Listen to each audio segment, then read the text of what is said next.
आत्तापर्यंत तुम्ही उलटा वडापाव ऐकला असेल आणि खाल्ला पण असेल, पण आज मी तुम्हाला दाखवणार आहे उलट्या अळूच्या वड्या, ते पण माझ्या मम्मीच्या हातच्या. तर यासाठी अळूच्या पानांना बारीक कापून घ्यायचं आहे. इथं पेस्ट बनवून घेतली आधी.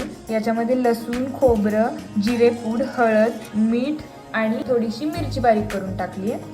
आता याच्यामध्ये ही सगळी पानं मिक्स करायची. बारीक चिरलेली अळूची पानं.